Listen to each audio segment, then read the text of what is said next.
عمر star dust YouTube channel میں خوش آمدید۔ اگر آپ کو یہ مواد پسند آئے تو لائک، کامنٹ اور سبسکرائب ضرور کیجیے گا۔ اگر تصور کیا جائے کہ دنیا کے چند امیر ترین لوگوں میں کسی کا شمار ہوتا ہو، پرائیویٹ جیٹس، عالی شان محل اور بے پناہ طاقت۔ ہاں بالکل، اور پھر اچانک ایک دن ریاض کے سب سے بہترین اور لگژری ہوٹل رٹز کارلٹن میں ایک انتہائی اہم میٹنگ کا بلاوا آ جائے۔ ایگزیکٹلی اور اندر داخل ہوتے ہی اچانک پیچھے سے ہوٹل کے عظیم و شان دروازے بند کر دیے جائیں۔ واقعی، مطلب سوچئے، کچھ ہی دیر میں یہ حقیقت کھلے کہ دنیا کا یہ مہنگا ترین 5 اسٹار ہوٹل اب ایک قید خانہ بن چکا ہے، اور اندر موجود ہر شخص اب وہاں قید ہے۔ صحیح۔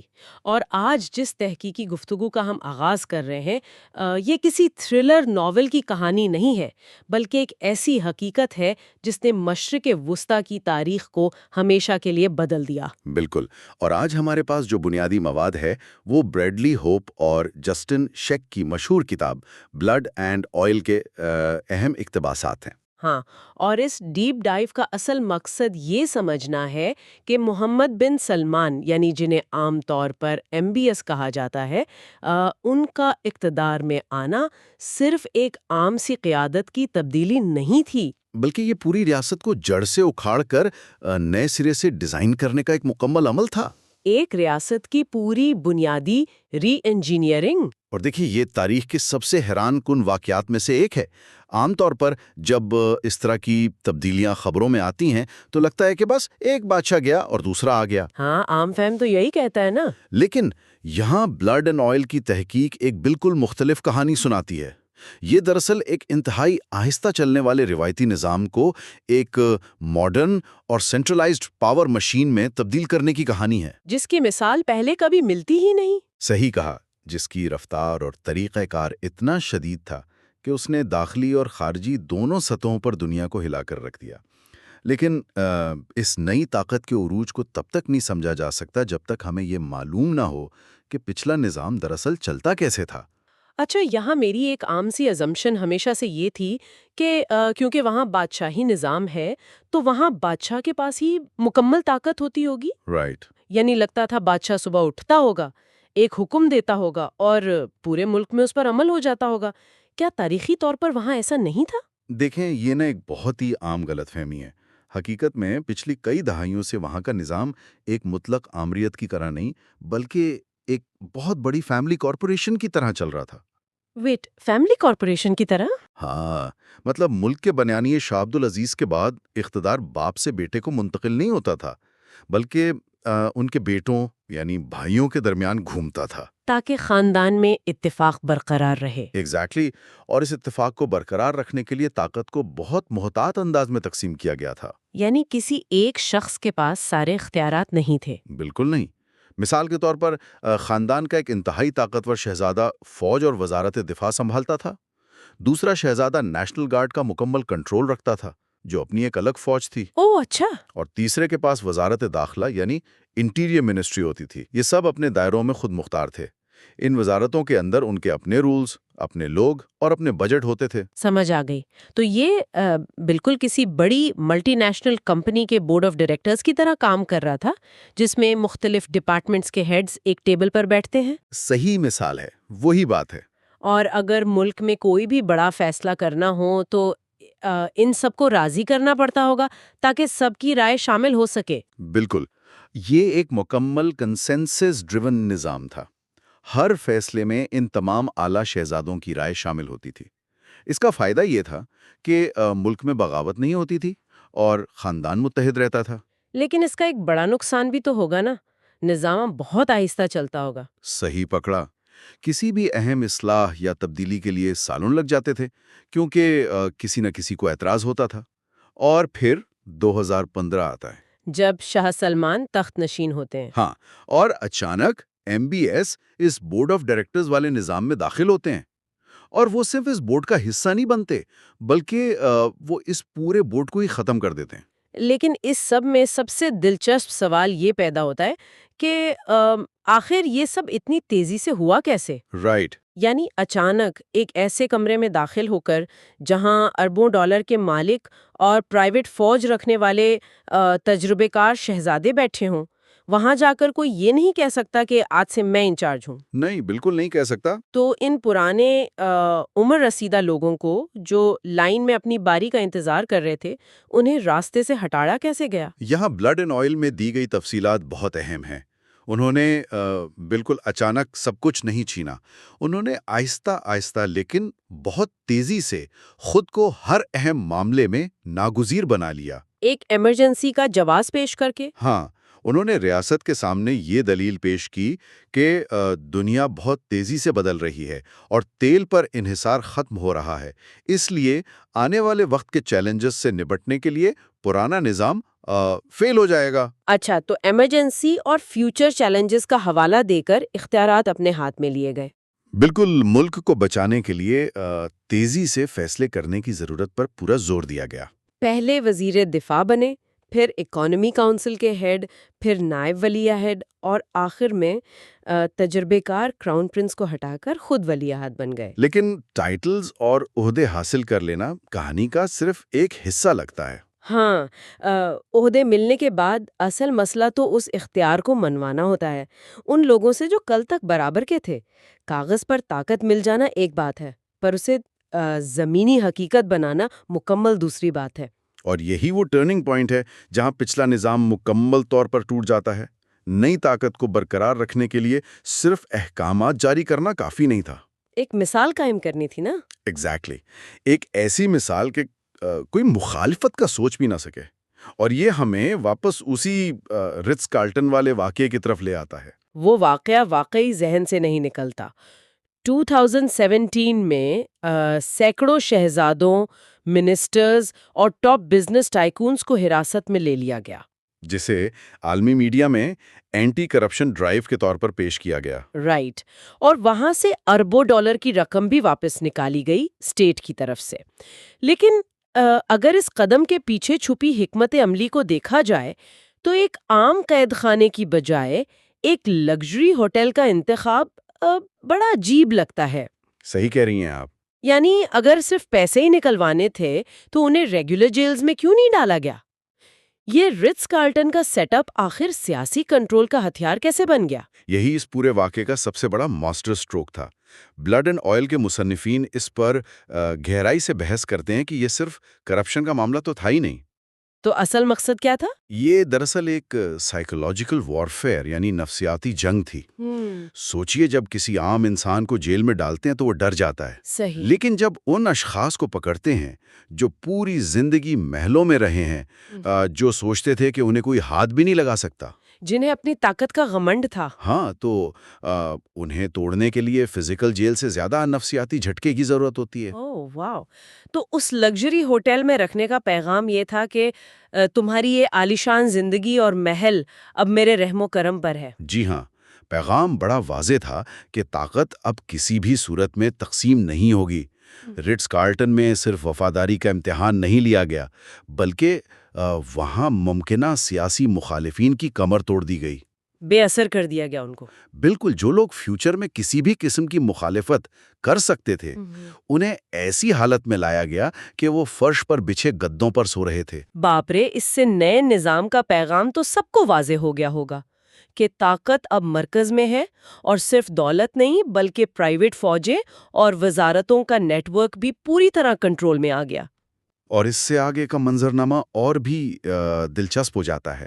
اب سیکیورٹی اور مخالفین تو کنٹرول میں آ گئے، لیکن صرف ڈر سے ایک ماڈرن اسٹیٹ نہیں چل سکتی۔ صحیح، اس کے لیے تو اکانومی چاہیے، روزگار چاہیے اور آگے کا پلان چاہیے۔ اور یہیں انٹری ہوتی ہے ویژن 2030 کی۔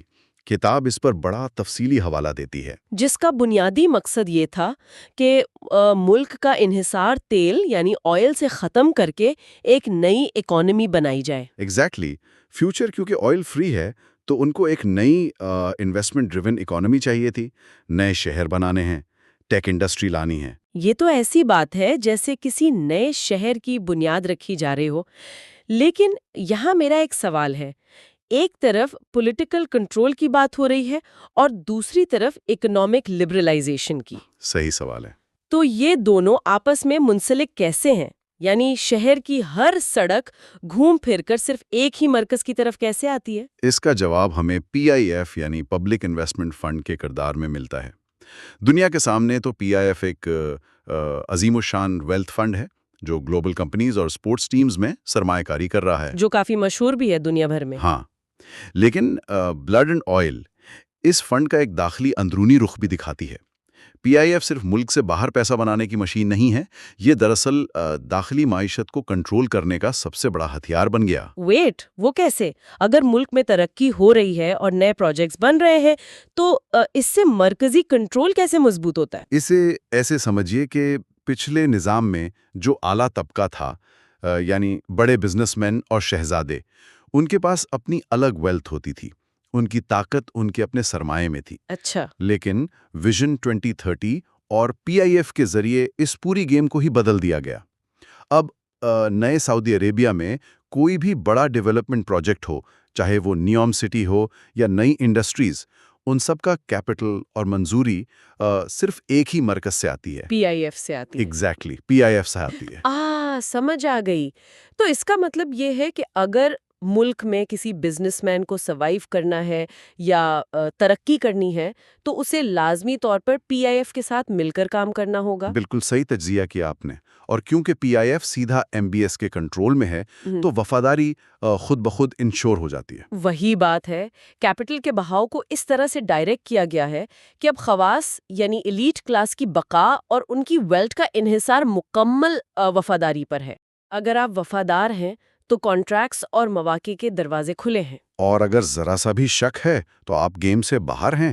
یہ معیشت کو as a tool of political discipline استعمال کرنے کی ایک بہترین مثال ہے. قدیم مشاورتی کاؤنسلز تو اب بائی پاس ہو چکے ہیں اور اب فیصلے وفادار ٹیکنوکریٹس اور ایڈوائزرز کے ایک چھوٹے سے سرکل سے ہوتے ہیں. بالکل، جو سیدھا مرکز کی کمانڈز فالو کرتے ہیں. تو اگر اس کو تھوڑا سا پیچھے ہٹ کر دیکھیں تو ایلیٹ کلاس اور اکانومی پوری طرح سینٹرلائزڈ ہو چکی ہے. لیکن ایک قوم صرف ٹاپ 1% سے تو نہیں چلتی نا. صحیح بات ہے. عام عوام اور خاص طور پر نوجوانوں کا اتنا بڑا حصہ وہاں موجود ہے.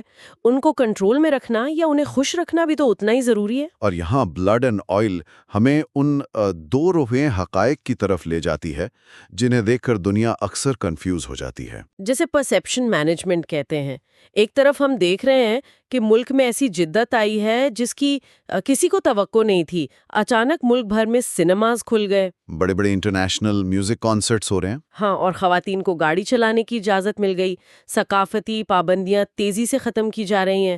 گلوبل میڈیا کے سامنے یہ ایک بہت ہی پازیٹیو ریفارمر کا امیج ہے. اور کتاب اس بات کو تسلیم کرتی ہے کہ یہ تبدیلیاں سپرفیشل یا صرف دکھاوے کی نہیں ہیں. نوجوان طبقے کو واقعی سوشل لبرلائزیشن سے خوشی ملی ہے. ایکسٹرنلی دنیا کو یہ تصویر پیش کرنا آسان ہو گیا کہ ملک پوسٹ آئل دور کے لیے بالکل ماڈرن ہو رہا ہے. لیکن اس تصویر کا ایک دوسرا رخ بھی تو ہوگا. ایگزیکٹ وہی پوائنٹ ہے. بلڈ اینڈ آئل اس تصویر کا دوسرا اور زیادہ گہرا رخ پیش کرتی ہے. اس شدت پسندی کے ٹھیک ساتھ ساتھ جس شدت سے کسی بھی قسم کی سیاسی مخالفت کو کچلا گیا ہے وہ پچھلے نظام میں بھی نہیں تھا. یعنی آپ کو میوزک کانسرٹ میں جانے کی آزادی تو پوری مل گئی، لیکن اپنی مرضی کی سیاسی رائے دینے پر پابندی پہلے سے بھی سخت ہو گئی ہے. جی ہاں، سخت نگرانی کا ایک انتہائی جدید نظام قائم کیا گیا. ڈسینٹ یعنی مخالفت کی تھوڑی سی بھی گنجائش نہیں چھوڑی گئی. یہاں تک کہ جن ایکٹیوسٹس نے خواتین کے حقوق کے لیے پہلے آواز اٹھائی تھی انہیں بھی سخت کارروائی کا سامنا کرنا پڑا. بالکل، کیونکہ نئے نظام میں کسی ایکٹیوسٹ کو یہ کریڈٹ نہیں دیا جا سکتا کہ ان کی جدوجہد سے تبدیلی آئی. ہر تبدیلی، ہر آزادی صرف اور صرف مرکز کے حکم اور عنایت کے طور پر پیش کی جانی ضروری ہے. یہ سچ میں ایک کانٹرڈکشن لگتا ہے دنیا کے لیے، پر حقیقت میں یہ ایک ویل تھاٹ آؤٹ ڈیل ہے کہ میں آپ کو سوشل آزادی دوں گا لیکن بدلے میں مکمل سیاسی خاموشی چاہیے. صحیح. اور اس کا اثر صرف داخلی سیاسی حالات پر نہیں پڑا بلکہ خارجہ پالیسی پر بھی اس کا گہرا اثر نظر آیا. ہاں، جب داخلی طور پر اتنی پاور کنسالیڈیٹ ہو جائے تو باہر کی دنیا میں بھی ملک کا رویہ بدل جاتا ہے۔ بالکل، اور کتاب اس پر بھی خاصی روشنی ڈالتی ہے۔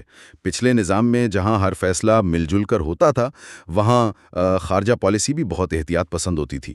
سعودی عربیہ ہمیشہ بیک گراؤنڈ میں رہ کر کانفلکٹ ہینڈل کرتا تھا۔ لیکن اب اس نئے سینٹرلائز نظام نے ایک انتہائی جارحانہ اور اسرٹیو فارن پالیسی اپنائی ہے۔ کیونکہ اب کسی بورڈ آف ڈائریکٹر سے مشورہ جو نہیں کرنا پڑتا، جب فیصلہ ایک ہی شخص نے کرنا ہو تو قدم تیزی سے اٹھائے جاتے ہیں۔ صحیح۔ بلڈ اینڈ آئل اسے ایمبیشن اور کوئشن، یعنی ترقی کے شوق اور زبر کا انٹرسیکشن کہتی ہے۔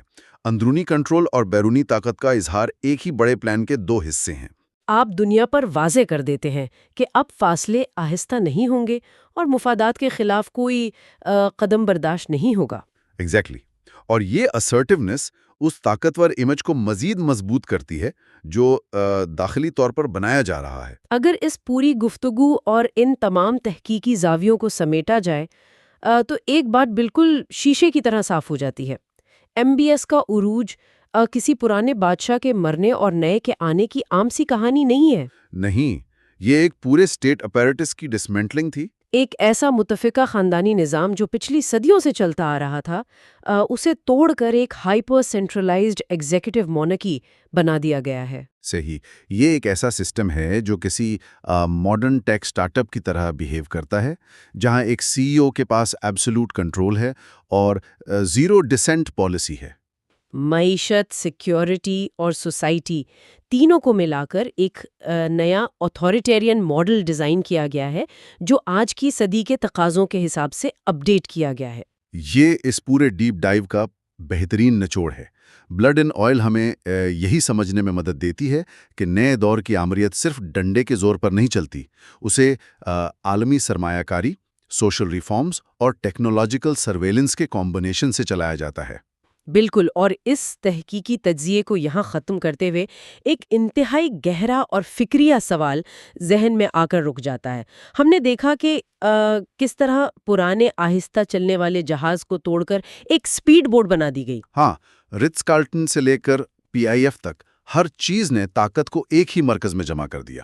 لیکن جب کسی پوری قوم اس کی اربوں ڈالر کی معیشت اور اس کے مستقبل کا پورا انحصار کسی ادارے کے بجائے صرف ایک شخص کی زندگی، اس کے ویژن اور اس کے اکیلے ارادے پر مرتکز کر دیا جائے، تو آنے والے دور میں اس نظام کی پائیداری اور سٹیبلٹی پر کیا اثر پڑے گا؟ یہ واقعی ایک بڑا اہم سوال ہے۔ وقت کے ساتھ جب عالمی اور داخلی بحران آئیں گے تو کیا ایک شخص پر کھڑی یہ عظیم عمارت ان جھٹکوں کو برداشت کر پائے گی، یا یہ مرکزیت آگے چل کر اس کی سب سے بڑی کمزوری بن جائے گی؟ یہ ایک ایسی بحث ہے جس پر غور کرنا آنے والے وقتوں میں سب کے لیے بے حد دلچسپ اور ضروری ہوگا۔ فرض کریں ایک ایسی ملٹی بلین ڈالر کمپنی ہے جس کے CEO کو منافع کمانے کے لیے اپنے کسٹمرز کو خوش کرنے کی کوئی پرواہ ہی نہیں ہے۔ اچھا، بالکل فکر نہیں ہے؟ بالکل نہیں، نہ اسے مارکیٹ میں نئے پروڈکٹس لانے ہیں، نہ کوالٹی بہتر کرنی ہے، اور نہ ہی کسی قسم کے مقابلے کی فکر کرنی ہے۔ یہ تو بڑا عجیب سا بزنس ماڈل ہوا ہے نا؟ ایسا اس لیے نہیں کہ وہ CEO بے وقوف ہے، بلکہ اس لیے کیونکہ اس کی کمپنی کے ٹھیک بیسمنٹ میں دولت کا ایک عظیم و شان چشمہ ابل رہا ہے۔ اوہ صحیح، یعنی فری کا پیسہ۔ ایگزیکٹلی، بس وہاں جانا ہے، بالٹی بھرنی ہے اور پوری کمپنی کا خرچہ نکل آنا ہے۔ اب ذرا سوچئے، جس CEO کو مارکیٹ یا عوام کی ضرورت ہی نہ ہو، اس کا اپنے ملازمین کے ساتھ رویہ کیسا ہوگا؟ ظاہر ہے، جب آمدنی کا انحصار لوگوں پر نہیں ہوگا تو ان کو جواب دہ ہونے کا تصور ہی پیدا نہیں ہوتا، ان کی مرضی چلے گی بس۔ صحیح کہا آپ نے، اور یہی وہ بنیادی خیال ہے جس پر ہم آج اس گہرے تجزیے میں غور کرنے والے ہیں۔ آج ہم بریڈلے ہوپ اور جسٹن شیک کی مشہور کتاب بلڈ اینڈ آئل پر بات کریں گے۔ بہت ہی زبردست کتاب ہے یہ۔ واقعی، ہمارا مقصد یہ سمجھنا ہے کہ سعودی عربیہ میں تیل، طاقت اور ریاستی سرمایہ داری آپس میں اس قدر پیچیدگی سے کیسے گندھے ہوئے ہیں۔ یعنی یہ صرف زمین سے نکلنے والے کوئی قدرتی وسیلے کی بات نہیں ہے؟ بالکل نہیں، یہ اس بارے میں ہے کہ تیل کس طرح ایک مکمل سیاسی نظام چلانے اور عالمی معیشت کو متاثر کرنے کا سب سے بڑا ہتھیار بن چکا ہے۔ میں سوچ رہی تھی کہ یہ بات سننے والوں کے لیے کتنی اہم ہے۔ ہاں، کیونکہ اس تجزیے میں ہم صرف واقعات کی لسٹ نہیں دیکھیں گے، ہم اس پورے میکانزم کو سمجھیں گے جس نے اس عظیم نظام کو کھڑا کیا ہے۔ صحیح، ہم اس بات کی تہ تک جائیں گے کہ کیسے ایک زمین سے نکلنے والا وسیلہ گلوبل معیشت کے پاور سٹرکچرز کو ڈکٹیٹ کرتا ہے۔ بات صرف یہ نہیں کہ وسائل کہاں ہیں، بلکہ اصل کہانی یہ ہے کہ وہ وسائل کس طریقے سے طاقت کے توازن کو اپنے حق میں جھکا کر رکھتے ہیں۔ میرا پوائنٹ سمجھ رہی ہیں آپ؟ میں بالکل سمجھ رہی ہوں، اور اسی لیے میں اس CEO والی مثال پر واپس آنا چاہتی ہوں، کیونکہ جب میں یہ کتاب پڑھ رہی تھی نا تو بار بار محسوس ہوتا تھا کہ عام سیاسی معیشت کے جو اصول ہم جانتے ہیں وہ یہاں لاگو ہی نہیں ہوتے۔ ہاں، وہ رولز یہاں اپلائی نہیں ہوتے۔ عام ممالک میں جب حکومت عوام سے ٹیکس لیتی ہے تو لوگ اس ٹیکس کے بدلے میں روڈز مانگتے ہیں، سکولز مانگتے ہیں، اور سسٹم میں اپنی نمائندگی مانگتے ہیں۔ ایک ان ریٹن سوشل کانٹریکٹ ہوتا ہے۔ بالکل، ایک گیو اینڈ ٹیک کا ریلیشن شپ ہوتا ہے عوام اور ریاست کے درمیان۔ ایگزیکٹلی۔ لیکن یہاں نظام بالکل الٹ ہے۔ یہاں ریاست عوام سے ٹیکس لینے کے بجائے الٹا لوگوں کو پیسہ دے رہی ہے، سبسڈیز دے رہی ہے اور جابز دے رہی ہے۔ اس نے پورے ڈائنامکس کو ہی بدل کر رکھ دیا ہے۔ دیکھیں، اس تنظیمی ڈھانچے کو پولیٹیکل سائنس میں رینٹیئر اسٹیٹ یا کرایہ دار ریاست کہتے ہیں۔ اچھا، رینٹیئر اسٹیٹ۔ ہاں، جب ایک ریاست اپنی آمدنی کا بڑا حصہ کسی محنت یا ٹیکس سے نہیں بلکہ اپنی زمین سے نکلنے والے وسائل کو باہر بیچ کر کماتی ہے نا، تو عوام پر اس کا معاشی انحصار پریکٹیکلی زیرو ہو جاتا ہے۔ صحیح۔ ایسے نظام نے عوام ٹیکس پیئر نہیں رہتے بلکہ ریاست کے ڈیپینڈنٹس بن جاتے ہیں، اور جب عوام ریاست کی آمدنی کا ذریعہ ہی نہ رہیں تو ریاست کو ان کی مرضی سے پالیسی بنانے کی کوئی ضرورت محسوس نہیں ہوتی۔ لیکن دیکھیں، اس میں ایک بہت دلچسپ کیچ ہے۔ بلڈ اینڈ آئل یہ واضح کرتی ہے کہ اس پورے سیٹ اپ میں بدعنوانی یعنی کرپشن کوئی ایسی خرابی نہیں ہے جو حادثاتی طور پر پیدا ہو گئی ہو۔ ہاں، وہ کوئی بگ نہیں ہے۔ وہی نا، ہم عام طور پر سوچتے ہیں کہ کسی سسٹم میں اگر کرپشن ہے تو اس کا مطلب ہے وہ سسٹم فیل ہو رہا ہے، لیکن یہاں کہانی مختلف ہے۔ کتاب بتاتی ہے کہ سعودی رائل فیملی اور ایلیٹس کے درمیان کرپشن ہی دراصل سسٹم کا سب سے بڑا اور اہم فیچر ہے۔ بالکل، وہ انٹینشنل ہے۔ مثال کے طور پر نئے شہر بسانے کے انفراسٹرکچر پروجیکٹس ہوں یا عالمی سطح کے ڈیفنس کانٹریکٹس، ان کی قیمتیں جان بوجھ کر بلینز آف ڈالرز بڑھا کر طے کی جاتی تھیں، اور وہ اوور انفلیٹڈ پیسہ سیدھا شاہی خاندان کے نیٹ ورکس میں جاتا تھا۔ تو کیا یہ سیمنٹ فیورز سے بنا تھا؟ آپ نے بہت اچھی مثال دی۔ اس میکانزم کو سمجھنا آگے کی پوری کہانی کے لیے انتہائی ضروری ہے۔ یہ کانٹریکٹس اس لیے اوور پرائسڈ نہیں تھے کہ ان کے پاس حساب کتاب کا نظام نہیں تھا۔ اچھا، تو حساب تھا ان کے پاس؟ ہاں، یہ اوور پرائسنگ اور فائنینشیل لیکس انٹینشنلی ڈیزائن کیے گئے تھے۔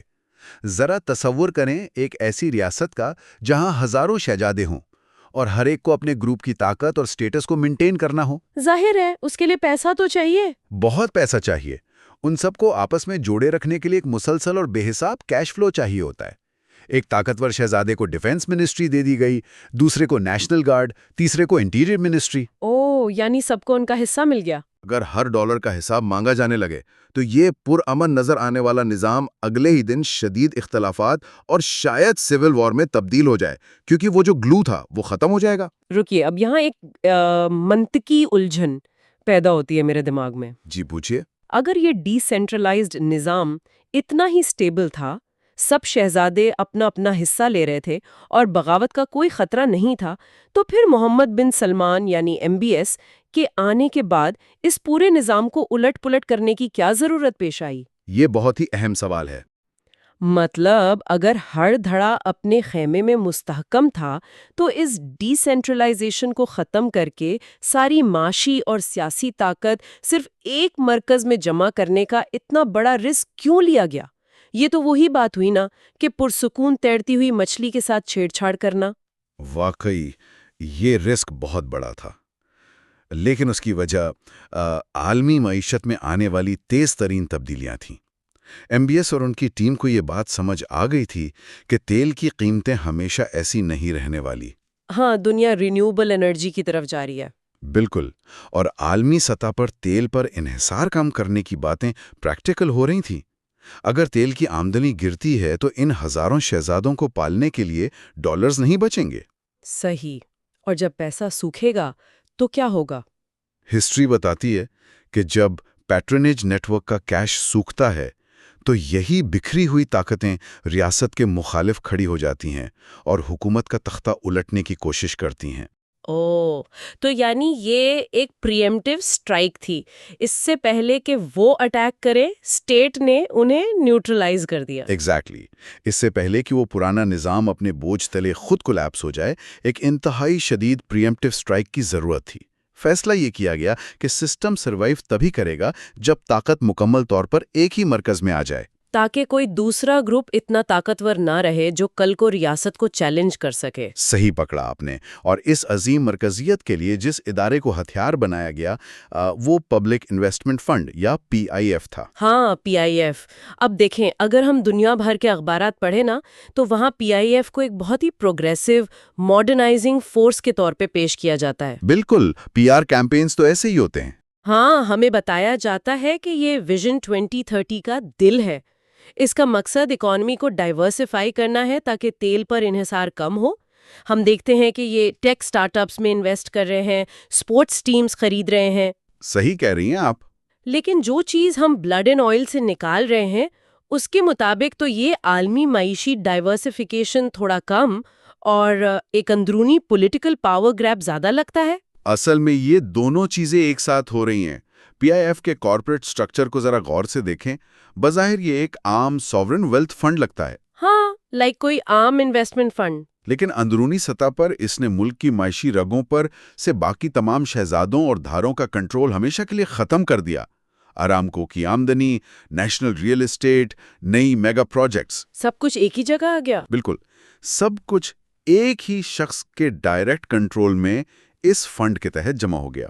جب آپ نے باقی سب کی معاشی خود مختاری چھین لی تو آپ نے آٹومیٹکلی ان کی سیاسی طاقت کو معذور کر دیا۔ صحیح۔ اب کوئی اور شہزادہ اٹھ کر اپنی ملٹری یا پولیٹیکل لیوریج مانگ ہی نہیں سکتا، کیونکہ چیک سائن کرنے کا اختیار صرف ایک شخص اور ایک بورڈ کے پاس رہ گیا ہے۔ اس کا مطلب یہ ہے کہ جب PIF کسی عالمی ٹیک کمپنی میں شیئرز خرید رہا تھا تو وہ صرف اپنا فائنینشیل پورٹ فولیو نہیں بڑھا رہا تھا، وہ دراصل اپنے انٹرنل رائیولز کو ریسورسز سے محروم کر رہا تھا۔ ایگزیکٹلی۔ جس کے پاس دولت کی اس آزادانہ تقسیم کا کمپلیٹلی اکیلے اختیار آ جائے، وہ ماڈرن اسٹیٹ میں وہی ایبسولوٹ مونارک بن جاتا ہے جو صدیوں پہلے ہوا کرتے تھے۔ بہت خوب، بس اس فرق کے ساتھ کہ آج فوج کے بجائے ساورن ویلتھ فنڈ اور کارپوریٹ سٹرکچرنگ کا استعمال ہو رہا ہے۔ مرکزی طاقت حاصل کرنے کے لیے اس سے بہتر کوئی ٹول ہو ہی نہیں سکتا تھا۔ ٹھیک ہے، اب اس کہانی کو ملک کی سرحدوں سے نکال کر عالمی مالیاتی نظام کی طرف لے جاتے ہیں۔ جب میں کتاب کا یہ حصہ پڑھ رہی تھی تو میں واقعی حیران تھی کس بات پر؟ کہ آخر یہ اتنا بڑا کیش فلو، یہ روزانہ آنے والے اربوں ڈالرز فزیکلی جاتے کہاں ہیں؟ ایک بیرل تیل بکا، ڈالرز ٹرانسفر ہوئے، لیکن یہ کسی تہخانے میں تو بند نہیں رکھے جا سکتے نا۔ ظاہر ہے فزیکل کیش تو کوئی نہیں رکھتا اسکیل پر۔ کتاب واضح کرتی ہے کہ یہ بے تحاشا اسٹیٹ ویلتھ پوری طرح سے عالمی مالیاتی نظام میں جذب ہو چکی ہے، لیکن یہاں سب سے بڑا مسئلہ ہے شفافیت یا ٹرانسپیرنسی کا لیک۔ ہاں، اوپیسٹی۔ حالات یہ ہے کہ کسی کے لیے بھی یہ فرق کرنا ممکن نہیں رہا کہ کون سا پیسہ ریاست کی ٹریجری کا ہے اور کون سا کسی شاہی ایلیٹ کی ذاتی پراپرٹی ہے۔ دونوں آپس میں بالکل غلمل ہو گئے ہیں۔ صحیح کہہ رہی ہیں۔ لنڈن کے high and real estate, Paris کے شیٹوز اور نیو یارک کے ہیج فنڈز میں یہ پیسہ مکس ہو کر بیٹھا ہے۔ اور سب سے عجیب بات پتہ ہے کیا لگی مجھے؟ کہ ویسٹرن سسٹمز جو ہمیشہ رولز، ریگولیشنز اور ٹرانسپیرنسی کا ڈھنڈورا پیٹتے ہیں، وہ ان اوپیک فنڈز کو بغیر کسی شرط کے خوشی خوشی ابزارب کر رہے ہیں۔ ایسا کیوں؟ دیکھیں، گلوبل فائنانس کا عالمی میکانزم دراصل اسی طرح کام کرنے کے لیے ڈیزائن کیا گیا ہے۔ اسے تھوڑا قریب سے سمجھتے ہیں۔ ہاں، پلیز بتائیں۔ جب ایک سوورن ویلتھ فنڈ سے یہ تیل کا ڈالر نکلتا ہے تو وہ سیدھا لنڈن کے کسی کمرشل بینک میں ڈائریکٹ ٹرانسفر نہیں ہوتا. وہ سب سے پہلے کیمن آئیلینڈز یا برٹش ورجن آئیلینڈز میں رجسٹر کی گئی کسی شیل کمپنی کے اکاؤنٹ میں جاتا ہے. اچھا، یعنی سیدھا راستہ نہیں ہے کوئی. بالکل نہیں. پھر وہاں سے وہ پیسہ کسی ایسے لیگل ٹرسٹ فنڈ میں ٹرانسفر ہوتا ہے جس کے اونرز کا نام ظاہر کرنا قانوناً لازمی نہیں ہوتا. اور پھر وہ ٹرسٹ فنڈ ایک عام سی ریئل اسٹیٹ سبسیڈیری بناتا ہے جو فائنلی مے فیئر میں ایک مہنگا پینٹ ہاؤس خریدتی ہے. یا پھر سلیکن ویلی کی کسی اے آئی اسٹارٹ اپ میں سیڈ کیپٹل انجیکٹ کرتی ہے. ایگزیکٹلی. اس پورے کمپلیکس لیئرنگ اور اسٹرکچرنگ کا مقصد ایک ہی ہوتا ہے: اصل سورس آف ویلتھ کو دنیا کی نظروں سے پوری طرح چھپا دینا. جسے مالیاتی زبان میں اوپیسٹی کہتے ہیں. لیکن مجھے ایک بات سمجھ نہیں آتی، ویسٹرن بینکس اور گلوبل فائنینشل انسٹیٹیوشنز اتنا بڑا رسک آخر لیتے کیوں ہیں؟ کیونکہ ان کو فائدہ ہے. ان پر اینٹی منی لانڈرنگ لاز یا KYC یعنی نو یور کسٹمر پالیسیز لاگو نہیں ہوتی کیا؟ ایک طرف ایک عام شخص کو بیسک بینک اکاؤنٹ کھولنے کے لیے اپنی پوری زندگی کا ثبوت دینا پڑتا ہے. ہاں، ایک عام آدمی سے 1000 سوال پوچھتے. وہی تو. اور دوسری طرف بلینز آف ڈالرز اس عالمی سسٹم میں گھوم رہے ہیں اور وہاں کوئی سوال نہیں پوچھ رہا. یہ دوگلاپن آخر کیسے جسٹیفائی ہوتا ہے؟ یہ دوگلاپن اس لیے برداشت کیا جاتا ہے کیونکہ گلوبل کیپٹلزم خود اس بے تحاشا لیکوڈیٹی کا شدید محتاج ہے. وال اسٹریٹ کے بڑے بینکس دیکھ لیں یا لنڈن کے عظیم ریئل اسٹیٹ ڈیولپرز کو دیکھ لیں. صحیح. یہاں تک کہ ویسٹرن دنیا کے ٹیک وینچر کیپٹلسٹس کو بھی اپنے عظیم و شان پروجیکٹس کے لیے لگاتار کیپٹل کی ضرورت ہوتی ہے. اور ان oil rich sovereign wealth funds کے پاس ایسی اینڈلیس لیکوڈیٹی ہے جس کا دنیا میں کہیں اور مقابلہ نہیں. تو یعنی وہ آنکھیں بند کر لیتے ہیں. ان ویسٹرن انسٹیٹیوشنز کو بہت اچھی طرح اندازہ ہوتا ہے کہ یہ پیسہ آخر کہاں سے آ رہا ہے، لیکن وہ لیئرز اور سٹرکچرنگ اتنی پیچیدہ بناتے ہیں کہ ٹیکنیکلی کسی بینک نے سیدھے طور پر کوئی لا بریک نہیں کیا ہوتا. واو، یعنی لیگلی وہ سیف ہے؟ بالکل. حقیقت یہ ہے کہ یہ اوپیسٹی صرف سعودی اسٹیٹ کی ضرورت نہیں ہے، بلکہ گلوبل فائنینشل سسٹم دونوں کی برابر ضرورت ہے. اگر رول سخت کر دیے تو؟ اگر کل کو ویسٹرن کیپٹلز میں پوری ٹرانسپیرنسی نافذ کر دی جائے تو یہ سارا اثاثہ وہاں سے نکل کر کسی دوسرے سیف ہیون میں چلا جائے گا، جس سے ان ویسٹرن اکانومیز کو شدید نقصان پہنچے گا. اس لیے ایک don't ask don't tell policy چلتی ہے. تو اس کا مطلب ہے کہ گلوبل فائنینشل ہب صرف بائی سٹینڈرڈز نہیں ہیں، وہ اس پورے اتھارٹیرین آرکیٹیکچر کے انیبلرز ہیں. صحیح لفظ استعمال کیا آپ نے، انیبلرز ہیں وہ. اب ان تمام پارٹس کو ملاتے ہیں: رینٹیئر اسٹیٹ کا انلمیٹڈ پیسہ، پرانے پیٹرنیج نیٹ ورکس کو سوکھنے پر مجبور کرنا، IIF کے ذریعے مکمل سینٹرلائزیشن اور ویسٹرن بینکس کے ذریعے عالمی سطح پر اوپیسٹی. بالکل ایک مکمل تصویر بن رہی ہے. لیکن ایک مسئلہ ابھی بھی باقی تھا. جب تک اس پوری مرکزیت کو ملک کے اندر فزیکلی امپوز نہ کیا جائے، طاقت مکمل نہیں ہوتی. اور یہیں سے بلڈ اینڈ آئل کا وہ سب سے حیران کن اور ڈرامیٹک چیپٹر شروع ہوتا ہے. آپ نومبر 2017 کی بات کر رہے ہیں، رٹز کارلٹن واقعہ. ہاں، وہ رٹز کارلٹن ہوٹل کا واقعہ. یہ حقیقت میں کسی تھرلر مووی کے سین جیسا لگتا ہے. آپ نے ملک کے سب سے طاقتور بلینئرز، انفلوئنشل شہزادوں اور کی منسٹرز کو ریاض کے سب سے لگژریس ہوٹل میں بلایا اور انہیں وہیں قید کر لیا. دنیا بھر کے میڈیا نے تو اسے فوراً اینٹی کرپشن ڈرائیو کا نام دے دیا تھا. بالکل. لیکن اس نظام کے میکینکس کو اتنی گہرائی میں سمجھنے کے بعد یہ سیدھا سیدھا ایک عظیم کارپوریٹ ہاسٹائل ٹیک اوور نظر آتا ہے. ہاسٹائل ٹیک اوور کہنا بالکل بجا ہوگا، بلکہ میں تو کہوں گا کہ یہ فزیکل فورس اور فائنینشل کوورژن کا ایک ایسا بے مثال کمبینیشن تھا جو اس سے پہلے کسی ملک میں نہیں دیکھا گیا. کیسے؟ تھوڑا ڈیٹیل میں بتائیں. ذرا ان لوگوں کو دیکھیں جو وہاں بلائے گئے تھے. ان شہزادوں اور بلینئرز کے پاس اپنی پرائیویٹ آرمیز تھیں، عظیم الشان باڈی گارڈز تھے اور سب سے مہنگے لائرز کی فوج تھی. انہیں لگتا تھا کہ ان کی دولت انہیں انٹچبل بناتی ہے. ظاہر ہے اتنے پیسے والے لوگ اپنے آپ کو محفوظ ہی سمجھیں گے. لیکن MBS اس سب سے ایک قدم آگے تھے. انہوں نے پہلے ہی نیشنل سیکیورٹی اور کمیونیکیشن کے تمام مرکزی ڈھانچوں پر مکمل کنٹرول حاصل کر لیا تھا. جب ان لوگوں کو رٹز کارلٹن میں لایا گیا تو سب سے پہلے ان کے موبائل فون ضبط کیے گئے. او یعنی باہر کی دنیا سے کٹ آف کر دیا؟ کمپلیٹلی کٹ آف، اور ان کے بینک اکاؤنٹس سیکنڈز میں فریز کر دیے گئے۔ پھر انہیں اس لگژوریس ماحول میں بیٹھ کر فورس کیا گیا کہ وہ ایسی ڈاکیومنٹس پر دستخط کریں جس کے تحت ان کی میگا کمپنیاں، ان کی ذاتی دولت اور جائیدادیں اسٹیٹ کے کنٹرول میں منتقل ہو گئیں۔ یہ واقعی ہوش اڑا دینے والی بات ہے۔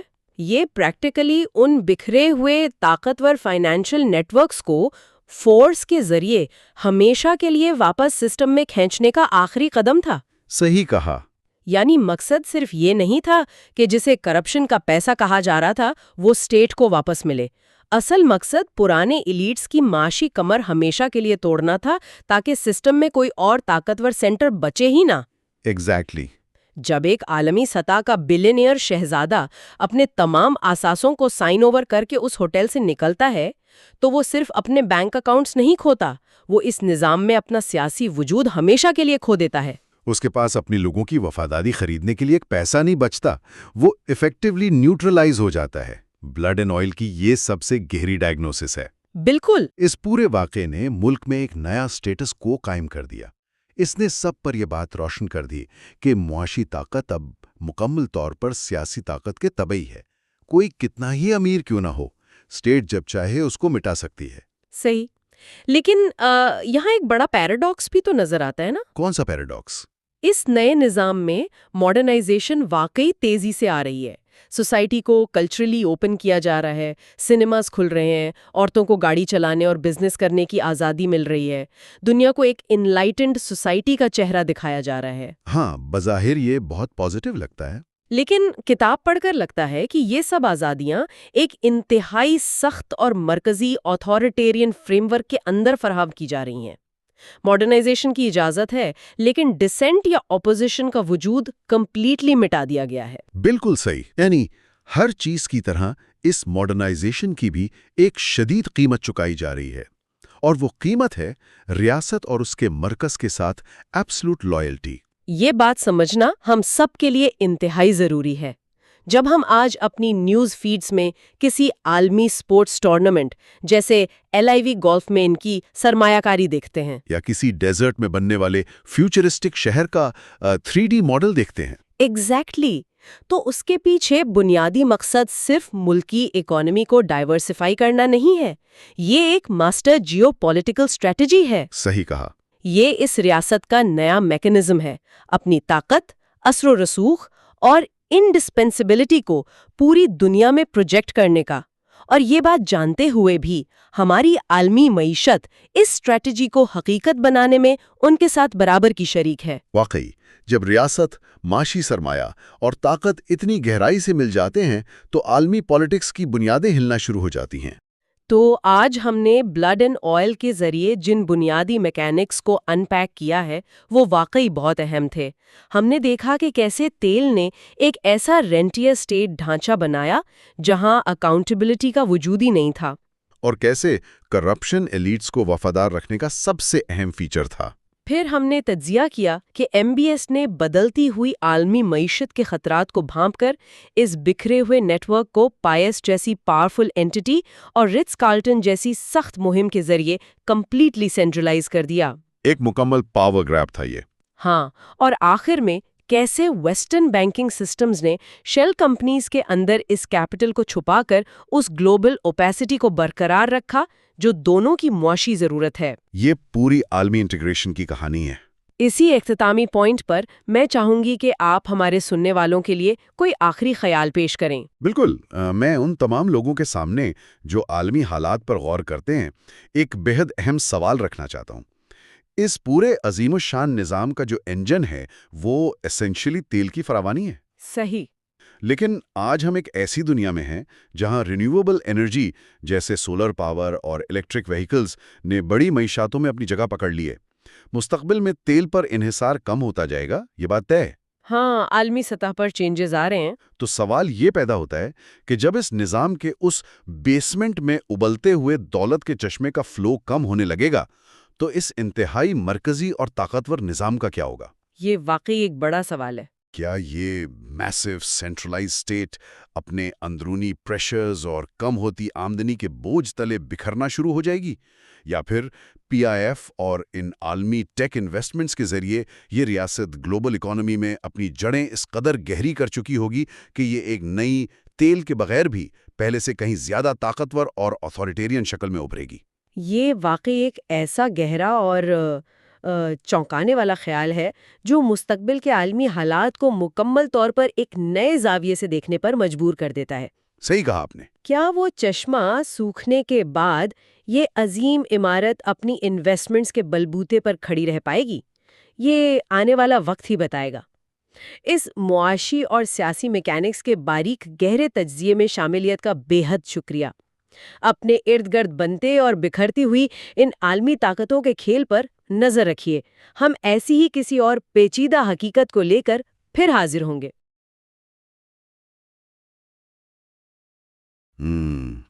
اکتوبر 2018 کی ایک دوپہر، مطلب ایک بالکل ہی عام سی دوپہر تھی۔ ایک صحافی ترکی کے شہر استنبول میں اپنے ہی ملک کے قونصل خانے میں داخل ہوتا ہے۔ ہاں، اور مقصد بھی کوئی بہت بڑا یا پراسرار نہیں تھا، یعنی اسے بس اپنی آنے والی شادی کے لیے کچھ عام سی کاغذی کارروائی مکمل کرنی تھی۔ بالکل۔ تو وہ مسکراتا ہوا اندر جاتا ہے، لیکن پھر کبھی زندہ باہر نہیں آتا۔ یہ بہت خوفناک ہے۔ دیکھیں، یہ کوئی جاسوسی ناول یا ہالی ووڈ فلم کا اسکرپٹ تو ہے نہیں، بلکہ ایک ایسا واقعہ ہے جس نے پوری دنیا کی سیاست میں ایک بھونچال پیدا کر دیا۔ صحیح بات ہے، اور آج کے اس تفصیلی جائزے میں ہم اسی واقعے کی گہرائی میں جا رہے ہیں۔ بالکل، اور اس کے لیے ہم نے جو بنیاد بنائی ہے وہ بریڈلی ہوپ اور جسٹن شیک کی مشہور کتاب بلڈ اینڈ آئل ہے۔ مطلب پوری کتاب کا نام ہے blood and oil, the geopolitical price of absolute power. ہاں، اور اس کتاب کی سب سے خاص بات یہ ہے کہ یہ صرف ایک شخص کے غائب ہونے یا اس کے قتل کی کہانی نہیں سناتی۔ اچھا، تو پھر اس کا اصل فوکس کیا ہے؟ اس کا اصل فوکس یہ ہے کہ جب لامحدود طاقت کسی ایک مرکز پر جمع ہو جائے تو ریاستی مشینری کس طرح کام کرنا شروع کر دیتی ہے۔ مطلب یہ ایک اندرونی آمریت اور بیرونی ساخت کے درمیان ایک تصادم کی کہانی ہے۔ بالکل، اور ہم آج یہی سمجھنے کی کوشش کریں گے کہ آخر یہ قتل محض ایک قتل کیوں نہیں تھا؟ ہاں، کیونکہ ایک طرف دنیا کے سامنے ایک روشن خیال، لبرل اور جدید ریاست کا چہرہ پیش کیا جا رہا تھا۔ ہاں، وہ ویژن 2030 اور وہ سب۔ بالکل، جبکہ اسی دوران سرحدوں کے پار جا کر مخالفین کو بے دردی سے کچلنے کا خاکہ بھی تیار ہو رہا تھا۔ یہ وہ تضاد ہے جس نے پوری دنیا کو ہلا کر رکھ دیا۔ لیکن ذرا رکیں، جب ہم اس واقعے کے بارے میں سوچتے ہیں تو میرے ذہن میں سب سے پہلا سوال یہی آتا ہے کہ آخر ایک اکیلا صحافی اتنی بڑی ریاست کے لیے اتنا بڑا خطرہ کیسے بن گیا؟ یہ بہت اہم سوال ہے۔ مطلب جس ریاست کے پاس بے پناہ دولت ہے، طاقت ہے، اس کے لیے ایک شخص کا کیا خطرہ؟ میرا مطلب ہے جمال خشوگی کوئی روایتی باغی تو تھے نہیں۔ بالکل نہیں، وہ تو دہائیوں تک نظام کا حصہ رہے تھے۔ ہاں، جہاں تک میں نے ان ذرائع کو پڑھا ہے وہ تو سعودی اشرافیہ کے بہت قریبی سمجھے جاتے تھے، مطلب یہاں تک کہ وہ شاہی خاندان کے افراد اور انٹیلیجنس چیفز کے مشیر بھی رہے تھے۔ صحیح، اور یہی تو اس پوری کہانی کا سب سے اہم موڑ ہے۔ تو پھر اچانک ایسا کیا ہوا کہ وہ ریاست کے دشمن نمبر 1 بن گئے؟ دراصل کتاب میں بڑی تفصیل سے بتایا گیا ہے کہ خاشقجی جی کا خطرہ ان کی مخالفت میں نہیں تھا، بلکہ ان کی معلومات میں تھا۔ معلومات میں؟ یعنی وہ کوئی راز جانتے تھے؟ دیکھیں، وہ کوئی بیرونی ناقد نہیں تھے جو باہر کھڑے ہو کر پتھر مار رہے ہوں۔ وہ اس پورے نظام کے اندرونی رازوں، وہاں کے فیصلوں کی وجوہات اور طاقت کے توازن کو کسی بھی دوسرے شخص سے بہتر سمجھتے تھے۔ ہاں، مطلب وہ اندر کے آدمی تھے، ایک انسائیڈر تھے۔ بالکل، اور جب محمد بن سلمان، جنہیں MBS بھی کہا جاتا ہے، انہوں نے تیزی سے طاقت اپنے ہاتھ میں لینا شروع کی تو خاشقجی جی نے اس تبدیلی کو بہت قریب سے محسوس کیا۔ ہاں، میں سمجھ رہا ہوں۔ یعنی اگر ہم اسے کسی عام مثال سے سمجھیں تو یہ بالکل ایسا ہے جیسے کسی بہت بڑی کارپوریشن کا سابق بورڈ ممبر ہو۔ ہاں، جو کمپنی کے سارے اندرونی راز جانتا ہو۔ بالکل، جو اندر کے تمام راز جانتا ہو اور پھر وہ کمپنی کی پالیسیوں پر کھلے عام تنقید شروع کر دے۔ تو ظاہر ہے سی یو تو اسے خاموش کروانے کی کوشش کرے گا۔ صحیح تشبیہ ہے، لیکن یہاں مسئلہ صرف تنقید کا نہیں تھا۔ یہ مخالفت کسی ایک پالیسی پر نہیں تھی، بلکہ اس نئے طریقے پر تھی جس سے طاقت کا استعمال کیا جا رہا تھا۔ لیکن مجھے ایک بات ابھی بھی سمجھ نہیں آ رہی، اگر ایک حکمران طاقت اپنے ہاتھ میں لے رہا ہے، آج جو کہ مشرق وسطیٰ کی سیاست میں کوئی اتنی نئی بات تو ہے نہیں، ہاں، روایت تو رہی ہے وہاں۔ تو پھر ایک اندرونی شخص کو اس حد تک خطرہ کیوں محسوس ہوا کہ اسے اپنا ملک ہی چھوڑنا پڑا؟ کیونکہ یہ طاقت کا کوئی عام ارتکاز نہیں تھا۔ کتاب میں 2017 کے اس مشہور واقعے کا ذکر ہے جب ریاض کے پرتعیش رٹز کارلٹن ہوٹل کو ایک جیل میں تبدیل کر دیا گیا تھا۔ ہاں، وہ واقعہ، وہ تو پوری دنیا کی خبروں میں تھا۔ بالکل، درجنوں شہزادوں، ارب پتی کاروباری شخصیات اور وزراء کو وہاں قید کر کے ان سے اربوں ڈالر کے اثاثے ریاست کے حوالے کرنے پر مجبور کیا گیا۔ یہ تو واقعی ایک غیر معمولی بات تھی۔ اب ذرا خاشقجی کے زاویے سے سوچیں، وہ شخص جس نے دہائیوں تک اس اشرافیہ کو کام کرتے دیکھا ہو، جب وہ دیکھتا ہے کہ طاقتور ترین شہزادے بھی راتوں رات فرش پر گدے ڈال کر سونے پر مجبور کیے جا سکتے ہیں تو اسے اندازہ ہو جاتا ہے کہ اب پرانے اصول ختم ہو چکے ہیں۔ بالکل، ریاست کا نیا طرز عمل یہ تھا کہ کوئی بھی آواز، چاہے وہ کتنی ہی چھوٹی کیوں نہ ہو، اگر وہ مکمل طور پر وفادار نہیں ہے تو اسے کچل دیا جائے گا۔ یہ تو واقعی چونکا دینے والی بات ہے۔ مطلب اگر آپ 100% تابعدار نہیں ہیں تو آپ خود بخود دشمن بن جاتے ہیں۔ ہاں، گرے ایریا یا درمیانی راستہ ختم کر دیا گیا تھا۔ اور یہی وہ نقطہ تھا جہاں سے خاشقجی نے امریکہ میں خود ساختہ جلاوطنی اختیار کی اور واشنگٹن پوسٹ جیسے بڑے اخبار میں لکھنا شروع کیا۔ صحیح، اور وہاں ان کی آواز کی گونج بہت زیادہ ہو گئی تھی۔ لیکن مجھے پھر بھی یہ ہضم نہیں ہو رہا کہ انہیں مارنے کا فیصلہ کیوں کیا گیا۔ مطلب وہ تو پہلے ہی ملک سے باہر تھے، انہیں خاموش کرانے کے لیے اتنی دور جا کر ایک قونصل خانے کے اندر کارروائی کرنے کی کیا ضرورت تھی؟ بظاہر تو یہ ایک بہت بڑی اسٹریٹجک غلطی لگتی ہے۔ ہاں، مطلب کیا یہ سراسر بے وقوفی نہیں تھی کہ آپ سفارتی عمارت میں ایسا کچھ کریں؟ دیکھنے میں ایسا ہی لگتا ہے، لیکن مصنفین اس کی ایک بہت گہری نفسیاتی اور ادارہ جاتی وجہ بیان کرتے ہیں۔ اچھا، وہ کیا ہے؟ دیکھیں، جب طاقت مکمل طور پر مطلق العنان یا ایبسولوٹ ہو جاتی ہے تو وہ اختلاف رائے کو صرف ایک مختلف نقطۂ نظر نہیں سمجھتی، بلکہ اسے اپنی بقا کے لیے ایک کینسر سمجھتی ہے۔ تو یعنی ان کی نظر میں وہ ایک بہت بڑا سیکیورٹی خطرہ تھے۔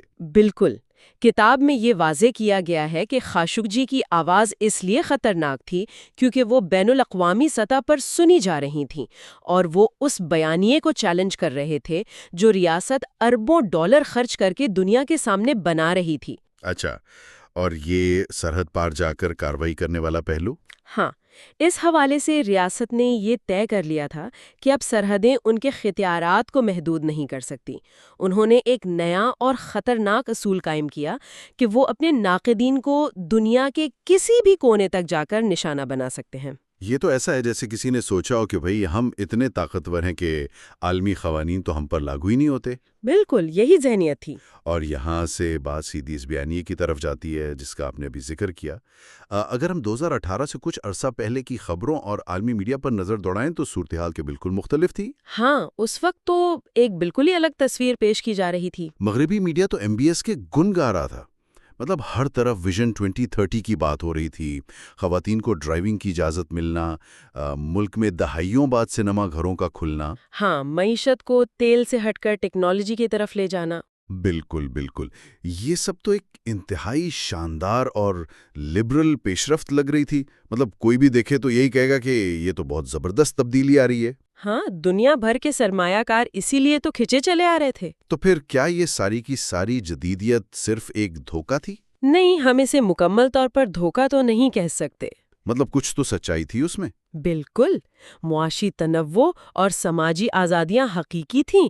مطلب خاتون کا گاڑیاں چلانا یا تفریحی مواقع پیدا کرنا کوئی فرضی باتیں تو نہیں تھیں، وہ سب گراؤنڈ پر ہو رہا تھا۔ تو پھر مسئلہ کہاں تھا؟ بلڈ اینڈ آئل کے مصنفین اسی تضاد کو بہت خوبی سے بے نقاب کرتے ہیں کہ یہ اصلاحات کس قیمت پر آ رہی تھیں۔ یہ ایک ایسا ماڈل تھا جس میں سماجی آزادی تو دی جا رہی تھی، لیکن اس کے بدلے میں سیاسی آزادی کو مکمل طور پر چھین لیا گیا تھا۔ اوہ اچھا، یعنی آپ سنیما جا سکتے ہیں، آپ کانسرٹ میں جا سکتے ہیں، لیکن آپ ریاست کے کسی فیصلے پر سوال نہیں اٹھا سکتے۔ بالکل یہی بات ہے۔ یہ تو ایک بہت ہی کمال کی تشبیہ ذہن میں آ رہی ہے۔ یہ تو ایسا ہی ہے کہ ایک پرانی عمارت کے بیرونی حصے پر شاندار رنگ و روگن کر کے جدید شیشے لگا دیے جائیں تاکہ دنیا متاثر ہو، لیکن اسی عمارت کے اندرونی حصوں کو ایک سخت سیکیورٹی والی جیل میں تبدیل کر دیا جائے۔ واہ، یہ مثال بہت زبردست ہے۔ واقعی باہر سے دیکھنے میں عمارت بالکل شیشے کی بنی ہوئی اور جدید ہے، لیکن اندر خوف کا راج ہے۔ اور خاشقجی کا قتل دراصل اسی چمکدار جدید عمارت کے اندر چھپے ہوئے تاریک تہہ خانے کی عکاسی کرتا ہے۔ بالکل، لیکن ذرا اس کے اندرونی اثرات پر بات کرتے ہیں۔ جب یہ واقعہ پیش آیا اور اس کی تفصیلات آہستہ آہستہ دنیا کے سامنے آنا شروع ہوئیں تو ملک کے اندر بسنے والے لوگوں پر اس کا کیا اثر ہوا؟ آپ کا اشارہ کس طبقے کی طرف ہے؟ میرا مطلب ہے خاص طور پر پڑھے لکھے طبقے، دانشوروں اور صحافیوں پر۔ کیا اندر سے کوئی رد عمل سامنے آیا؟ کوئی احتجاج یا کچھ اور؟ نہیں، کوئی احتجاج نہیں ہوا۔ رد عمل کے بجائے ایک گہری خاموشی چھا گئی۔ اتنی بڑی خاموشی کیوں؟ کتاب میں اس کیفیت کو سمجھانے کے لیے ایک بہت طاقتور تصور پیش کیا گیا ہے جسے اینٹیسپیٹری اوبیڈینس یعنی قبل از وقت فرمانبرداری کہا جاتا ہے۔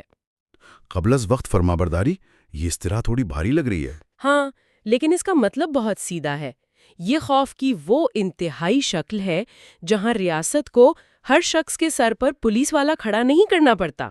اچھا، کیا اس کا مطلب یہ ہے کہ لوگ خود ہی اندازہ لگا لیتے ہیں کہ انہیں کیا بولنا چاہیے اور کیا نہیں؟ بالکل ایسا ہی ہے۔ جیسے اگر میں ایک مثال دوں، دفتر میں اگر باس کسی ایک شخص کو سب کے سامنے بری طرح بے عزت کر کے نکال دے تو باقی سارا عملہ خود بخود ڈر کے مارے کوئی نیا آئیڈیا دینا یا سوال پوچھنا بند کر دیتا ہے۔ قطعی طور پر آپ نے بالکل درست مثال دی ہے۔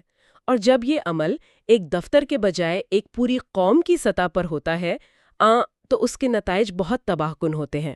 ہاں وہ تو ہے، پوری سوسائٹی مفلوج ہو جاتی ہوگی۔ دیکھیں، خاشقجی کے ساتھ جو کچھ ہوا وہ محض ایک فرد کو ختم کرنا تو نہیں تھا، بلکہ وہ لاکھوں لوگوں کے لیے ایک واضح پیغام تھا۔ اور وہ پیغام کیا تھا؟ پیغام یہ تھا کہ بھئی اگر ایک ایسا شخص جو واشنگٹن میں بیٹھا ہے جس کے تعلقات امریکی صحافت اور سیاسی حلقوں میں اتنے مضبوط ہیں، اگر وہ محفوظ نہیں ہے تو پھر ریاض یا جدہ میں بیٹھا ہوا کوئی عام شہری یا صحافی کیسے محفوظ ہو سکتا ہے؟ اوہ مائی گاڈ، یہ تو واقعی ایک نفسیاتی وار تھا۔ بالکل۔ تو اس کا نتیجہ کیا نکلا؟ اشرافیہ، کاروباری شخصیات اور دانشوروں نے خودکار طریقے سے اپنے آپ کو سینسر کرنا شروع کر دیا۔ وہ پہلے سے ہی یہ سوچ کر خاموش ہو جاتے تھے کہ شاید ان کی کوئی بات حکام کو بری لگ جائے۔ تو ریاست کو تو کچھ کرنا ہی نہیں پڑا، لوگ خود ہی چپ ہو گئے۔ ہاں، اور یہ خودکار سینسرشپ ریاستی کنٹرول کا سب سے سستا اور مؤثر ترین ہتھیار بن گیا۔ یار، یہ بات سن کر ہی جھرجھری آ جاتی ہے کہ کس طرح ایک پورے معاشرے کی فکری صلاحیت کو خوف کے ذریعے اتنی آسانی سے مفلوج کیا جا سکتا ہے۔ بالکل، اور یہ سب اس جدیدیت کے پردے کے پیچھے ہو رہا تھا۔ چلیں، یہ تو ہو گئی اندرونی بات۔ اب ذرا اس واقعے کے عالمی پہلو پر آتے ہیں، کیونکہ بلڈ اینڈ آئل کا ایک بہت بڑا حصہ اس بارے میں ہے کہ عالمی طاقتوں، خاص طور پر امریکہ اور یورپ نے اس پر کیا رد عمل دیا۔ ہاں، یہ بھی ایک بہت چشمکشا حصہ ہے اس کتاب کا۔ جب یہ قتل ہوا تو ہم سب نے دیکھا کہ خبروں میں ایک طوفان آ گیا۔ مطلب مغربی ممالک میں انسانی حقوق کی تنظیموں نے تو آسمان سر پر اٹھا لیا تھا۔ ہاں، بیانات تو بہت سخت آ رہے تھے اس وقت۔ بالکل، سیاستدانوں نے سخت بیانات دیے، کئی بڑی کمپنیوں کے سربراہان نے فوری طور پر اپنے دورے منسوخ کر دیے۔ تو کیا اس کا مطلب یہ ہے کہ دنیا کا وہ اخلاقی نظام جس کی اتنی بات کی جاتی ہے اس نے کام کیا؟ کیا واقعی ریاست کو اس کا خمیازہ بھگتنا پڑا؟ یہیں پر تو اس تجزیے کا سب سے تلخ اور مایوس کن حصہ شروع ہوتا ہے۔ تلخ کیوں؟ کیونکہ ابتدائی طور پر تو بالکل ایسا ہی لگا جیسے دنیا نے واقعی ایک سرخ لکیر کھینچ دی ہے۔ کتاب میں اس سال ہونے والی سرمایہ کاری کانفرنس کا ذکر ہے جسے آن ڈیوس ان دی ڈیزرٹ کہا جاتا تھا۔ ہاں، مجھے یاد ہے، وہ کافی بڑی کانفرنس ہونے والی تھی۔ بالکل۔ خاشقجی کے قتل کے فوراً بعد سلیکان ویلی کے بڑے بڑے سی ای اوز، وال اسٹریٹ کے بینکرز اور مغربی سیاستدانوں نے دھڑا دھڑ اس کانفرنس کا بائیکاٹ شروع کر دیا۔ مطلب ایسا لگ رہا تھا کہ اب تو ریاست بالکل تنہا رہ جائے گی۔ ہاں، تاثر تو یہی تھا۔ لیکن پھر کیا ہوا؟ جی، وہی تو میں پوچھنے والا تھا کہ پھر کیا ہوا؟ کیونکہ مجھے یاد ہے کہ یہ بائیکاٹ کوئی زیادہ عرصہ چلا تو نہیں. میں نے بعد میں انہی لوگوں کو وہاں مسکراتے ہوئے تصویریں بنواتے دیکھا تھا. بالکل نہیں. مصنفین بتاتے ہیں کہ جیسے ہی میڈیا کی توجہ کم ہوئی، کیمرے ہٹے، تو وہی بینکرز، وہی ٹیکنالوجی کمپنیوں کے مالکان اور وہی سیاستدان خاموشی سے دوبارہ ریاض کی طرف سفر کرنے لگے. لیکن کیوں؟ مطلب اتنے بڑے واقعے کے بعد اتنی جلدی سب نارمل کیسے ہو گیا؟ مفادات اور اربوں ڈالر کی سرمایہ کاری کسی بھی اخلاقی اصول سے زیادہ طاقتور ثابت ہوئی. دیکھیں، دنیا کی معیشت کا پہیہ تیل سے چلتا ہے، اور عالمی منڈیوں میں ریاست کا سرمایہ اس قدر پھیلا ہوا تھا کہ اسے نظر انداز کرنا ممکن ہی نہیں تھا. تو یعنی پیسہ سب کچھ دھو دیتا ہے؟ ایک طرح سے ہاں. کتاب میں ذکر ہے کہ اوبر سے لے کر سافٹ بینک تک مغربی معیشت کا ایک بہت بڑا حصہ اسی سرمایہ پر انحصار کر رہا تھا. وہ اسے کیسے چھوڑ سکتے تھے؟ یہ تو انتہائی درجے کی منافقت ہے. مطلب ہم دنیا کے سامنے انسانی حقوق اور آزادی اظہار کے اتنے بڑے بڑے لیکچر دیتے ہیں، لیکن جب بات ہماری اپنی کمپنیوں کی فنڈنگ اور تیل کی سپلائی لائن پر آتی ہے تو ہم آنکھیں بند کر لیتے ہیں. جی، یہی تو عالمی سیاست کی حقیقت ہے. یہ تو ایسا ہوا کہ آپ کسی کے جرم پر شور مچاتے ہیں، لیکن اگلے ہی دن اسی کے ساتھ بیٹھ کر اربوں ڈالر کا کانٹریکٹ سائن کر رہے ہوتے ہیں، صرف اس شرط پر کہ وہ کانٹریکٹ میڈیا کی نظروں سے دور ہو. کیا اسے ہی وہ سفارتی زبان میں ریئل پالیٹک کہتے ہیں؟ بالکل. سفارتکاری کی دنیا میں اسے ہی ریئل پولیٹیک کہا جاتا ہے، اور خاشقجی کا قتل اس کی سب سے نمایاں مثال بن کر ابھرا. تو حکومتوں کا کیا کردار رہا اس سب میں؟ جب کتاب میں مغربی حکومتوں کی اندرونی کشمکش کا ذکر آتا ہے تو پتہ چلتا ہے کہ ان کے لیے یہ کوئی اخلاقی مسئلہ تھا ہی نہیں، بلکہ یہ محض ایک عوامی تعلقات یعنی PR کا بحران تھا. مطلب انہیں بس اپنا امیج بچانا تھا عوام کے سامنے. بالکل. انہیں بس اتنا کرنا تھا کہ اپنی عوام کے سامنے کچھ علامتی پابندیاں لگا کر یہ تاثر دینا تھا کہ انہوں نے ایکشن لیا ہے. جیسے کچھ افراد پر سفری پابندیاں لگا دی گئیں، کچھ بیانات جاری کر دیے گئے، لیکن ہتھیاروں کی فروخت اور تیل کے معاہدے بلا تعطل چلتے رہے. تو اس سے تو ایک بہت خطرناک پیغام گیا ہوگا دنیا کو. بالکل. اس نے عالمی سطح پر ایک بہت خطرناک پیغام دیا.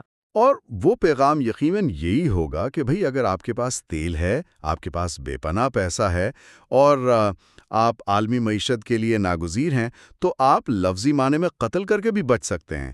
آپ پر بین الاقوامی قوانین لاگو نہیں ہوتے. ہاں، اور اس سے پیدا ہوتا ہے اعلیٰ ترین سطح پر استثناء، یا جسے انگریزی میں امپیونٹی کہتے ہیں، اس کا احساس. اور دیکھیں، یہ صرف مشرق وسطیٰ کا مسئلہ نہیں ہے. ہاں، اس کے اثرات تو پوری دنیا پر پڑے ہوں گے. بالکل. اس واقعے نے دنیا بھر کی آمرانہ حکومتوں کو یہ دکھا دیا کہ انسانی حقوق کا عالمی ڈھانچہ کتنا کھوکھلا ہے. اس نے ثابت کر دیا کہ بین الاقوامی قانون تبھی حرکت میں آتا ہے جب وہ کسی بڑی طاقت کے معاشی مفاد سے نہ ٹکرائے. یہ تو بہت پریشان کن بات ہے واقعی. جب مصنفین اس پورے منظر نامے کا تجزیہ کرتے ہیں تو وہ حیران کن طور پر یہ دکھاتے ہیں کہ کس طرح جدید عالمی نظام میں سرمایہ، ٹیکنالوجی اور توانائی کی ضرورتیں کسی بھی ملک کے اندرونی طرز حکمرانی کے جبر کو چھپانے کے لیے بہترین پردہ بن سکتی ہیں. تو اگر ہم ان تمام باتوں کو اکٹھا کریں جو آج ہم نے ان ذرائع سے سمجھی ہیں، تو ایک بہت ہی واضح لیکن ایک پریشان کن تصویر ابھرتے ہے. بالکل ایسا ہی ہے. جمال خاشقجی جی کا قتل صرف ایک افسوسناک ذاتی کہانی نہیں تھی، یہ ایک جیو پولیٹیکل ٹیسٹ کیس تھا. ایک ایسا ٹیسٹ کیس جس نے دنیا کی حقیقت کھول کر رکھ دی. ہاں، اس نے ہمیں یہ دکھایا کہ جب کسی ملک میں جدیدیت صرف چمکدار عمارتوں، ٹیکنالوجی اور معاشی اشاریوں تک محدود ہو، اور وہاں طاقت کو کنٹرول کرنے والے آزاد ادارے موجود نہ ہوں، تو وہ جدیدیت دراصل مطلق العنان طاقت کو مزید خطرناک بنا دیتی ہے. بالکل درست. اور سب سے بڑھ کر یہ کہ ہماری عالمی برادری اخلاقیات سے زیادہ منافع کو ترجیح دیتی ہے. یہی سب سے کڑوا سچ ہے. جب ہماری گاڑیوں میں ڈلنے والے ایندھن اور ہماری معیشتوں میں آنے والے سرمایے کا سوال آتا ہے تو ہم بڑی آسانی سے دوسری طرف دیکھنا شروع کر دیتے ہیں. اور اس بحث کا نچوڑ یہی ہے کہ سیاست اور جغرافیائی طاقت کے کھیل میں جو کچھ سطح پر نظر آ رہا ہوتا ہے وہ عموماً حقیقت سے کوسوں دور ہوتا ہے. ہاں، وہ جو ظاہری تصویر ہوتی ہے وہ اکثر دھوکہ ہوتی ہے. بالکل. ہم نے دیکھا کہ کس طرح ویژن 2030 جیسے شاندار بیانیے کے پیچھے اختلافات کو کچلنے کا ایک پورا نظام پوری قوت سے کام کر رہا تھا۔ تو سننے والوں کے لیے اس پوری کہانی کا سبق کیا ہے؟ سننے والوں کے لیے سبق یہ ہے کہ عالمی خبروں اور بین الاقوامی تعلقات کو کبھی بھی صرف ان کے ظاہری دعووں پر نہیں پرکھنا چاہیے۔ ان دعووں کے پیچھے چھپے ہوئے مفادات اور طاقت کی ان اندھی حرکیات کو سمجھنا بہت ضروری ہے جو دنیا کے اصل فیصلے کر رہی ہیں۔ بہت خوب۔ اور اس سے پہلے کہ ہم اس عمیق جائزے کو سمیٹیں، میں ایک ایسی بات کی طرف دھیان دلانا چاہتا ہوں جس پر عام شاید ہم اکثر غور نہیں کرتے۔ جی، وہ کیا بات ہے؟ آج ہم نے قبل از وقت فرما برداری یعنی اینٹیسپیٹری اوبیڈینس کے تصور پر تفصیلی بات کی کہ کیسے لوگ کسی ایک واقعے سے ڈر کر خود ہی خاموش ہو جاتے ہیں اور سوال کرنا چھوڑ دیتے ہیں۔ ہاں، وہ خوف کی جو ایک فضا بن جاتی ہے۔ بالکل۔ اب دیکھیں، خاشقجی تو ایک بین الاقوامی شخصیت تھے نا۔ وہ دنیا کے سب سے بڑے دارالحکومت میں تھے اور ان کے پاس آواز تھی، اس لیے ان کی کہانی منظر عام پر آ گئی۔ بالکل، ان کی آواز کو دبانا اتنا آسان نہیں تھا، اس لیے اتنا شور مچا۔ لیکن ذرا سوچئے، یہ سوچنے کی بات ہے کہ دنیا بھر میں ایسے کتنے ہی پڑھے لکھے لوگ، کتنے ہی مفکر، کتنے ہی عام شہری ہوں گے جو اس خوف کی خاموش دیوار کے پیچھے پہلے ہی دب چکے ہیں۔ ہاں، جن کی کہانیاں کبھی باہر آ ہی نہیں پاتی۔ ہم ہر روز جو معلومات حاصل کرتے ہیں، جو خبریں پڑھتے ہیں، کیا ہم نے کبھی یہ سوچنے کی زحمت کی ہے کہ معلومات کے سیلاب میں ہمیں وہ کیا کچھ نہیں بتایا جا رہا جسے بولنے کی کبھی کسی نے ہمت ہی نہیں کی؟ یہ واقعی ایک بہت گہرا اور پریشان کن سوال ہے۔ یہ وہ سوال ہے جو ہمیں روزمرہ کی خبروں کو پڑھتے ہوئے اپنے آپ سے ضرور پوچھنا چاہیے۔ حقیقت شاید وہ نہیں ہے جو ہمیں بتائی جا رہی ہے، بلکہ شاید وہ ہے جسے ہمیشہ کے لیے خاموش کر دیا گیا۔